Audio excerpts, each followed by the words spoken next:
The video that you're about to watch has been trimmed and streamlined for YouTube, but if you want to see the full uncut version of this and other videos, as well as loads of other bonus content, then I would love for you to join my Patreon page. The link is in the description below, or simply search on Patreon for Adam Wink, and I will look forward to seeing you there.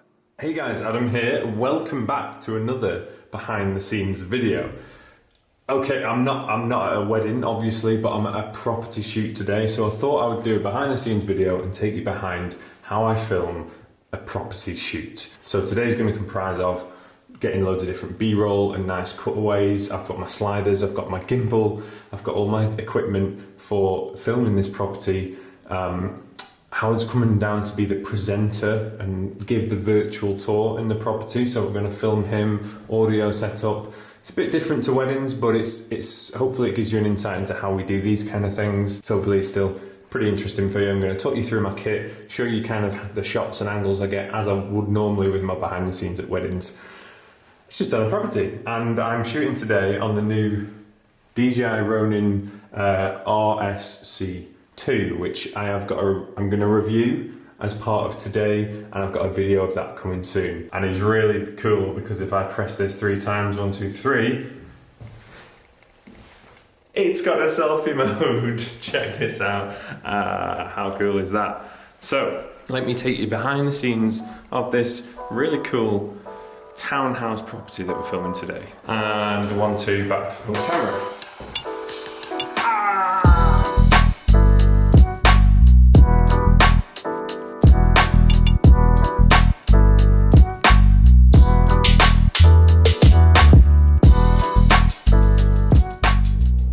So the setup for doing properties as opposed to weddings, I've still got the same 2 cameras. I've got my A7S's.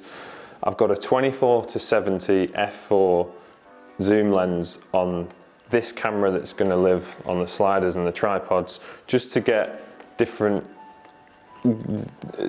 focal lengths, different options when I'm going in shooting each room and close-ups, etc. But I want it to be 24, so I still get quite a wide angle. You need something really wide for properties. So all I've got is a Velbon tripod that I've had for years, and it's dead sturdy and robust, and it's never let me down. And I've strapped a very, very cheap, ridiculous slider to it. Now this thing's falling apart, but it's manual, but the sliding motion is pretty smooth. So I do a lot of this manual and handheld. And then I've got a video pan head that's also Velbon, like the tripod, and that just allows me to do those kind of motions, as you're going to see from the footage, and the side to sides. And then with the slider, I'll go kind of left to right. I'll come in behind a wall and slide from this wall to here, and do some reveal shots, and then I'll put the slider straight forwards, and I'll do some push in kind of shots and push out kind of shots. You'll get the idea when you see the footage. But that's kind of the setup for that camera. As I said, I've got the DJI, the Ronin RSC2, the new one that I'm going to review. And on that, I've got my secondary camera that you'll have seen from my weddings, with my samyang 24mm that I use for my weddings. So it's 24mm. I put it in autofocus, and it's just a nice wide angle for when I'm going around doing sweeping shots of rooms, but this is mainly for filming Howard, who's going to be presenting, and I need to be able to follow him around as he's walking around the houses. That stays on a 24. Now in terms of settings, I turn my picture profiles off, so I have no colour, I don't do much colour grading on these as opposed to weddings. I turn the picture profiles off and I just leave it as the standard Sony colours. I still film in 50 frames a second as well, because as being manual when I'm doing all this, I like to be able to, I normally smooth out every shot at half speed. So I'll shoot in 50 frames a second, and then I'll slow it down 50%, so it's 25 frames a second, and it just gets rid of any sort of jutters in my movement, and it smooths out the shot. So everything I do is in 50 frames a second, and then I slow it down in post. So that's the setup, the 2 cameras, and essentially I get all this stuff out of the way first on this. I get my slides, my pans and things, then I'll go around with the gimbal, then Howard's going to arrive and we're going to film his stuff, and then we put it all together. So let's get into it. Just check focus, punch it in. You always want to have, I mean, with a wedding, it's dead easy because you've always got a subject in focus. It's normally the bride or the groom or the guest, or there's subjects all over the place, whereas this you've got to kind of focus on an oven or a detail, or I like in kitchens just focusing on brands and things like that as your kind of focal point. So I'm just making sure with this shot that the oven is in focus. And this is an open plan kitchen, so I'm trying to show this kind of transition here from going into the kitchen to reveal the kind of front sitting area. And just manually trying to be as steady with my hands as I can. So then from this angle, just from the opposite side now, coming from the kitchen into the lounge area. And you've got to, I mean, I'm still trying to apply my wedding filmmaking to this. So it's like, I know it's only rooms and walls, but it's still trying to tell a story. So I've gone from one shot in the kitchen, revealing the front room. The next shot is in the front room, coming away from the kitchen. And then when you piece it together, hopefully it kind of just tells a story and guides you through the house.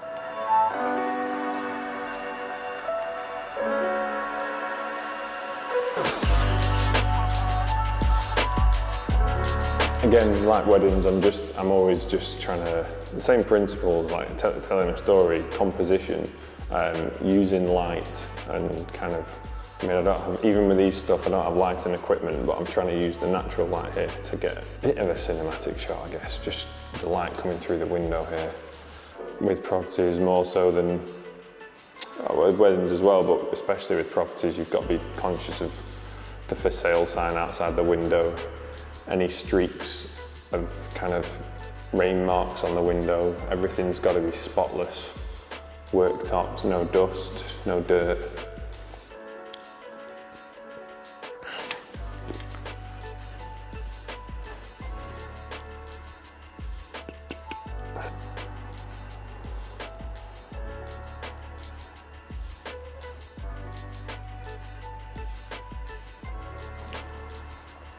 I'd actually recommend, if you're going to get into property videos, something like a 14mm, 16mm. That's what I'll be getting next, because sometimes with this 24 I just find myself in a room like this where I'm not quite wide enough.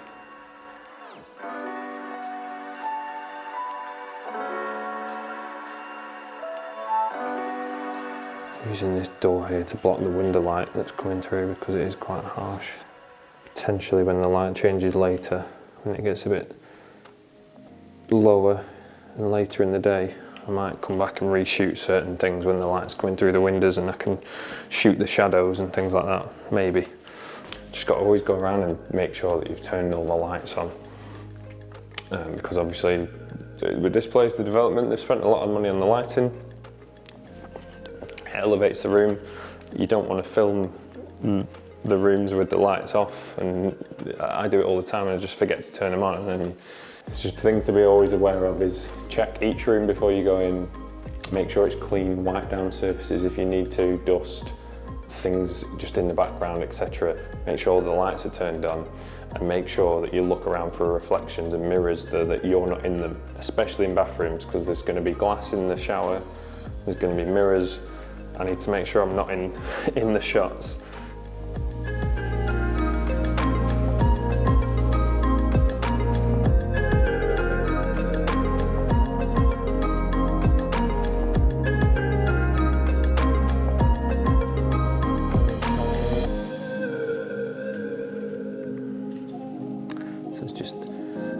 Pointing the slider directly away from yourself and push it into the room.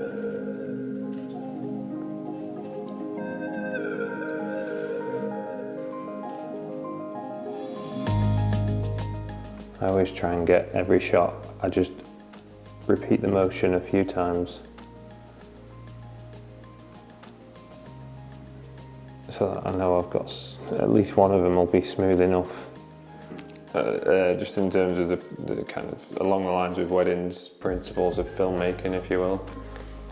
I just film each room in sort of segments. I'll get a wide shot, a mid-range shot, a couple of different angles, pans, tilts, get details, and you just get the same shot from different angles and different focal lengths and then piece it all together.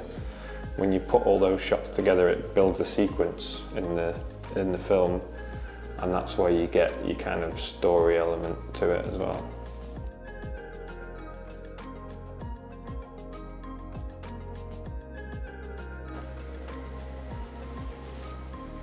Sometimes I might turn the taps on and get like a shot of the running water or something just to add a bit of something, but the water's not been turned on, so I can't even think about doing that.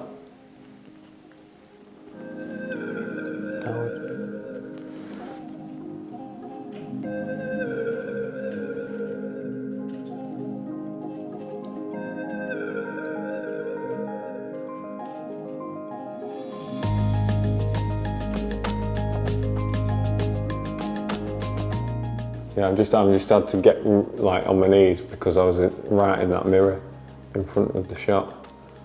So I'm just trying to hide. This is the problem with shooting bathrooms especially.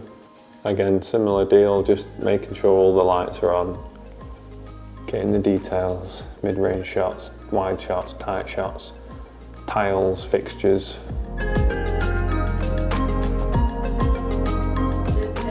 I've just realised that my reflection, you could see me in the toilet flusher plate thing, so I've had to move to the side so I'm not in that. Exposed to the window a little bit for this one. I think it's the same as with most stuff, if I underexpose slightly, it's not the end of the world, you can always pull it back in post. If you overexpose, no saving it. So it's always good to go a stop under. I film most of this stuff, I do manual ISO for all these types of shots, but I keep the aperture at f4, which is the widest that this lens will go, but f4 is more than enough anyway, because I don't want too much depth, I don't want too shallow a depth of field, I want to keep quite a big pool of focus. And have as much in focus as possible. You know, you don't want half the room blurred out. You need to be able to show all of it. So f4, f5.6 is plenty, because then it still lets a fair bit of light in. Got a bit of reflection on the door here as well. It's just adding a bit, making the shot look a bit more interesting.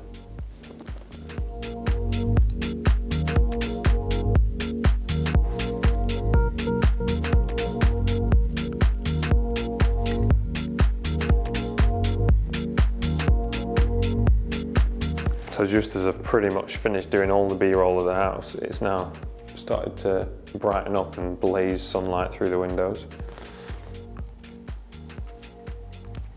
which is obviously going to make for different types of shots. You can kind of shoot the shadows on the wall and the patches of light and make it look a bit more interesting, but it means going back over and reshooting certain bits.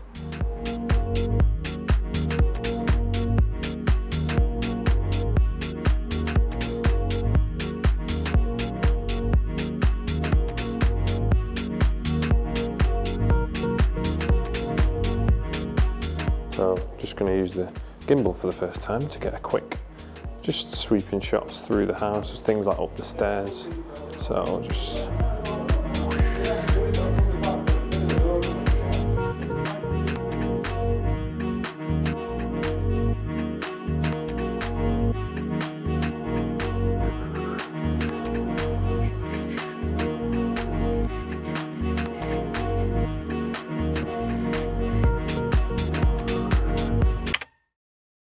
Okay, so at this point it started raining and we had to stop. We got rained off and we had to cancel the rest of the shoot. You know, we needed to get outside for some of the segments, so it made no sense to carry on filming when it was raining. Any shots kind of showing the outside or the wind through the windows would have looked a bit grim. We had stuff to do outside, so we basically got rained off. So we stopped, packed everything up, and then we had to go back another day to carry on to film Howard's stuff. okay, so We are back on site for the second day after getting rained off the other day, and we're now finished with all the B-roll stuff and the tripod stuff on the wide angle with the gimbal to start filming Howard's sections. I've mic'd him up with one of these Sony TX650s so I can pick up his audio, and then we'll just record all these snippets now. Ready? Yeah. Well, good morning everybody. Today I am back in the vibrant town of Poulton-le-File as we take a look at James Carter Home's recently completed... You know how long it takes, don't you? I am back in the vibrant town of Poulton-le-File as we take a look at James Carter Home's recently developed... Well, good morning everybody. Today I am back in the vibrant town of Poulton-le-File as we take a look at James Carter Home's recently completed property at their prestigious development Breck Point. Charming village. And with a short walk you can take your pick from the bars in the heart of Poulton. Breck Point is set right in the heart of Poulton-le-File, just a stone throw from its charming village. And with a short walk, you can take your pick from the bars, restaurants and shopping centres that Poulton has to offer. Okay. Ready? Yeah. This prestigious townhouse is set over 3 floors and offers something very special for a new owner. A versatile, modern, contemporary style property with its own designated off-road parking spot. One more. Prestigious townhouse is set over 3 floors and offers something very special for a new owner. So if you hide behind, shut the door. Yeah. And then I'll shout you and just slowly open it and I'll come in. Okay. a bit quicker than that. You said slowly open it. Sorry, yeah, a bit quicker. A little bit quicker. 3, 2. Okay.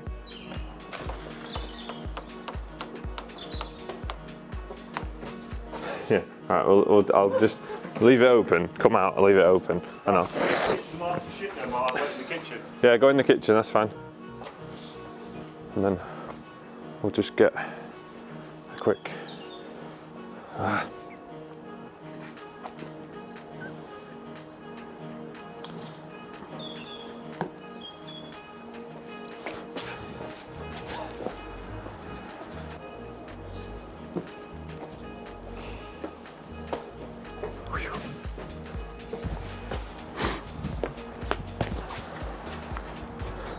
Whew.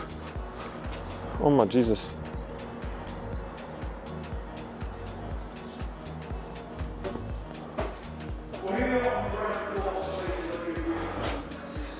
Still on 50 frames a second there, so that I can, that shot that I've just done, I can smooth that out in post and slow it down so it'll actually look smooth, hopefully. Well, here we are on the ground floor, and straight away you're greeted with this solid ash and glass stairway, which invites you up to the next floor. And through here we also have a very handy WC. Perfect. We need to poo. What? Going upstairs. Well, as we step into the hallway, straight away you are greeted with this impressive solid ash and glass stairway, which invites you up to the next floor. And over here we also have a handy WC, a convenient addition to this area. Going in. Got it, yeah.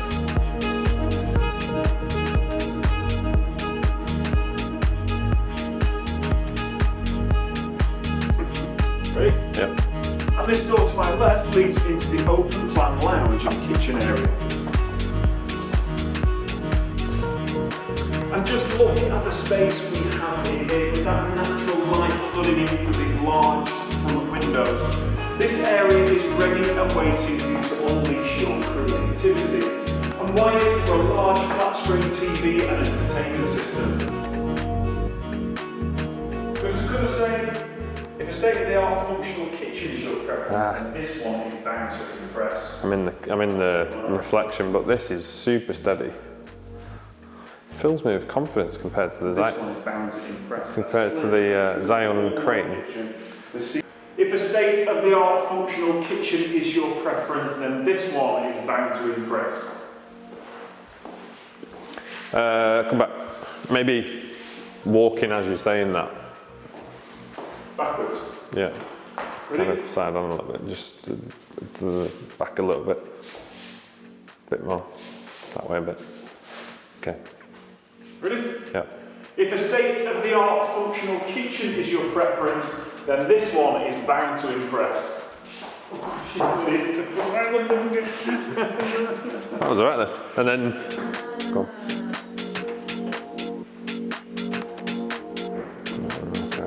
Kitchen. Yeah. Fridge. Yeah.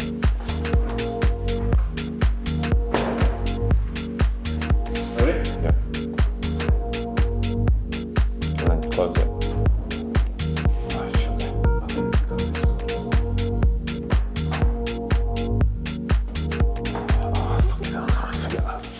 You can see me in the oven. Oh, can you? Yeah. Right. Yeah, do that again. Okay. Yeah.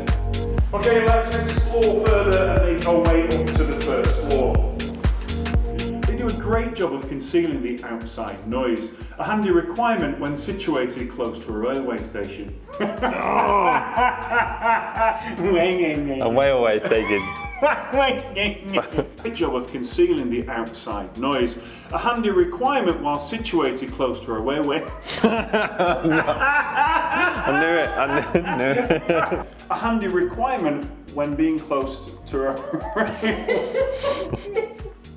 The master bedroom is light and spacious with its own ensuite facility. And again, the high standard of design and quality has been employed in here too. Yeah, I've just got to be careful following. Well, straight away now, so I just love this feature shower. I love this feature shower divide. What did I put? Wait there. Yeah, just got to be careful because I'm in the mirror when I follow you in Shower screen. Following you in the bathroom, and I've got to be careful I'm not in the mirror. I just love this feature shower screen and the clever lighting in this room. It really is superb. Yeah. So now we come to the top floor, and you can't miss that private courtyard as it greets you. Another trick up this property's sleeve.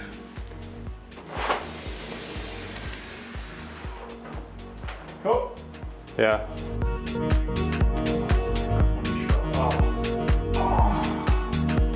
It's really smooth as well.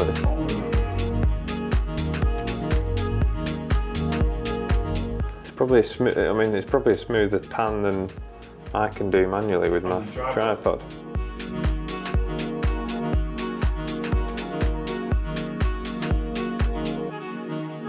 Yeah.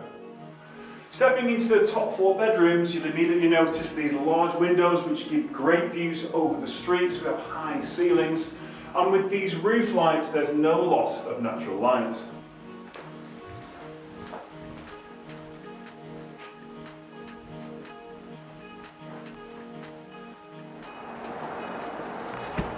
Well, that brings us to the end of today's property tour. If you're in the market for a super cool pad or a welcoming family home, then this property will no doubt work for you. Oh, the sun. Okay. Is that a wrap? How did it look? Yeah, fine. I'm happy with that. It's a wrap. Okay, so we're finished. That is a wrap. All of Howard's stuff done, pieces to camera there, all the B-roll from the previous day's shoot that we did. So it's just a case of getting it all back now into the edit. I need to grab Howard's recorder actually, I've left it on him, but we'll get it all back into the edit, piece it all together. The finished film is also up on this channel, so if you've not seen that, go and check out the finished film. The link's in the description below. If you like this video and you found it helpful, let me know. I'd love to hear what your thoughts or any questions in the comments. Don't forget to like and subscribe and all of that stuff. A couple of quick points on the gimbal. This is the first time that I've used the DJI RSC2, and I've got a review video of this coming very soon. But from my first impression today, I've really enjoyed using it. Compared to the Zeiss crane that I used to use, the build quality and the confidence in the stability, it's a lot sturdier. It just feels a lot better and easier to use. So first impressions are good, but I'm going to be reviewing it on the channel soon, so check out. Subscribe if you want to see that video coming soon. Thanks for watching. I will see you in the next video.